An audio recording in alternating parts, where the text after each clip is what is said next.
Welcome to my YouTube channel Amit education. आज फिर से एक बार लेकर आए हैं भारत से हम क्या सीखे हिंदी के एक चैप्टर और इसके VBI क्वेश्चंस हम तैयारी करवा रहे हैं 2023 एग्ज़ाम की। ठीक है, तो ये क्लास 10th की है। तो एक बार फिर से देखते हैं हम लोग कौन कौन से क्वेश्चन हैं जो महत्वपूर्ण हैं और 2023 में आने वाले हैं। क्वेश्चन है, मैक्स मुलर को वेदांतियों का वेदांत किसने कहा? मैक्स मुलर को वेदांतियों का वेदांत किसने कहा? तो इसका आंसर है स्वामी विवेकानंद ने। स्वामी विवेकानंद जी ने मैक्स मुलर को वेदांतियों का वेदांत कहा था। वेदांतियों का वेदांत स्वामी विवेकानंद जी ने कहा था। किसको कहा था? मैक्स मुलर को। नेक्स्ट क्वेश्चन है, यूनान व रोम के संपूर्ण साहित्य से कहीं अधिक विशाल है।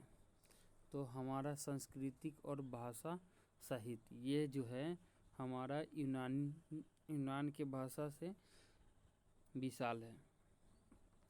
अगला क्वेश्चन, नालंदा विश्वविद्यालय कहाँ पर स्थित है? अगला क्वेश्चन है, नालंदा विश्वविद्यालय कहाँ पर स्थित है? तो ये भारत के बिहार राज्य में स्थित है और बिहार के नालंदा जिला में स्थित है। ठीक है, और नेक्स्ट क्वेश्चन है हमारे पास, भारत से हम क्या सीखे कि रचनाकार कौन है, यानी लेखक कौन है? तो ये है हमारे मैक्स मुलर साहब। कौन है? मैक्स मुलर साहब। अगला क्वेश्चन है, नृवंश विद्या का संबंध किससे? तो मानव विज्ञान से इनका संबंध है। अगला है, सर विलियम जोन्स ने भारत की यात्रा कब की थी? सर विलियम जोन्स ने भारत की यात्रा कब की थी? तो इन्होंने 1783 ईस्वी में भारत की यात्रा की थी। हकर्स क्या थे? तो हकर्स एक वैज्ञानिक थे। किस विभाग के? तो वनस्पति विभाग के। स्वामी विवेकानंद ने वेदांतियों का वेदांती किसे कहा है? तो ये मैक्स मुलर साहब को कहे हैं। मैक्स मुलर ने डैश वर्ष की अवस्था में लीपजिंकिंग विश्वविद्यालय में संस्कृत का अध्ययन प्रारंभ किए थे। ठीक है, ये क्वेश्चन 1922 में पूछा गया भी है। ठीक है, तो ये 18 वर्ष में किए थे। कितने वर्ष में? 18 वर्ष में किए थे। नेक्स्ट क्वेश्चन है हमारे पास, मैक्स मुलर का जन्म कब हुआ था? तो 6 दिसंबर 1823 ईस्वी में मैक्स मुलर साहब का जन्म हुआ था। ये क्वेश्चन जो है 2021 में पूछा गया है। ठीक है, अगला क्वेश्चन है, नालंदा विश्वविद्यालय की स्थापना किसने की थी? नालंदा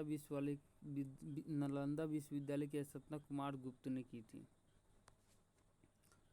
नेक्स्ट क्वेश्चन है हमारे पास, भारत से हम क्या सीखे क्या है? तो ये एक भाषण है। क्या है? ये एक भाषण है। नेक्स्ट क्वेश्चन है हमारे पास, मैक्स मुलर की मृत्यु कब हुई थी? तो 28 अक्टूबर 1900 ईस्वी में मैक्स मुलर की मृत्यु हो गई थी। अगला है, किसके अध्ययन क्षेत्र में भारत के कारण नवजीन संचार हो चुका है? तो नीति कथन। किसके अनुसार? नीति कथन के अनुसार। नेक्स्ट क्वेश्चन है, दारिस नामक सोने के सिक्कों से भरा घड़ा किसे मिला था? तो ये वारेन हेस्टिंग्सन को मिला था। ये क्वेश्चन भी 2018 और 2021 में पूछा गया है। अगला क्वेश्चन है, मेघदूत का जर्मन में अनुवाद किसने किया था? तो मैक्स मुलर जी ने मेघदूत का जर्मन में अनुवाद करके लिखा था। नेक्स्ट क्वेश्चन है, मैक्स मुलर के अनुसार सच्चे भारत के दर्शन कहाँ होते हैं? तो ग्रामीण भारत में, या कह सकते हैं गाँवों में होते हैं। प्लेटो और कांट थे महान, क्या थे? तो महान दार्शनिक थे। क्या थे? महान दार्शनिक थे। कराहितोपदेश का जर्मन भाषा में अनुवाद किसने प्रकाशित किया था? या करवाया था? तो मैक्स मुलर साहब ने करवाया था। अगला क्वेश्चन है, मैक्स मुलर ने कालिदास की किस पुस्तक का जर्मन भाषा में अनुवाद किया था? तो मेघदूत का। मेघदूत जो पुस्तक था कालिदास द्वारा लिखित, उसका जर्मन में अनुवाद किया गया था। तो आज का क्लास इतना ही। सभी शुभकामनाओं सहित धन्यवाद।